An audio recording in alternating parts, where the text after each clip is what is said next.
ഇനി സഭയിലേക്ക് വന്നാലോ, ഏറ്റവും കൂടുതൽ സാമൂഹിക പ്രവർത്തകനായിരുന്ന പുണ്യശ്ലോകനും പരിശുദ്ധനുമായ മലങ്കര സഭാരത്നം ഗീവർഗീസ് മാർ ഒസ്താത്യോസ് തിരുമേനി തിരുമേനി ഒരിക്കൽ ചോദിച്ചൊരു ചോദ്യമുണ്ട്. അഭിനന്ദ തിരുമേനി, അങ്ങ് ഈ പുണ്യപ്രവർത്തികൾ, ഈ മിഷൻ പ്രവർത്തികൾ, പ്രത്യേകിച്ച് വടക്കേന്ത്യയിലൊക്കെ പോയി ചെയ്യുന്ന ഈ പ്രവർത്തികൾ എന്താണ്, ഇതിന്റെ പുറകിൽ തിരുമേനിയുടെ വികാരം എന്ത് എന്ന് ചോദിച്ചപ്പോ വളരെ ശാന്തമായി അഭിനന്ദനായ ഒസ്താത്യോസ് തിരുമേനി ഇങ്ങനെ പറഞ്ഞു: പ്രിയ സുഹൃത്തെ, സഹോദര, താങ്കൾ, ഞാനും താങ്കളും ഒരുമിച്ച് ശ്വസിക്കുന്ന ഒരേ വായുവിന്റെ പങ്കുകാരാണ്. ഞാൻ ഉപയോഗിക്കുന്ന അതേ വായുവാണ് താങ്കളും ഉപയോഗിക്കുന്നത്. നമ്മൾ ഒരേ ശ്വാസത്തിന്റെ പങ്കുകാരാണ്. എത്ര മനോഹരമായ കാഴ്ച!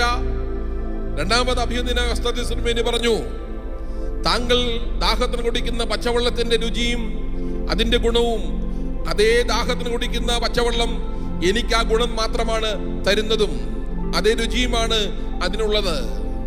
3, വലിയ തിരുമേനി പറഞ്ഞു: താങ്കളുടെ കൈ മുറിഞ്ഞാലും എന്റെ കരം മുറിഞ്ഞാലും രക്തത്തിന്റെ നിറം ഒന്നാണ്. ഒരേ ശ്വാസത്തിന്റെയും ഒരേ വെള്ളത്തിന്റെയും ഒരേ നിറത്തിന്റെയും പങ്കുകാരാണ് ഞാനും നിങ്ങളും.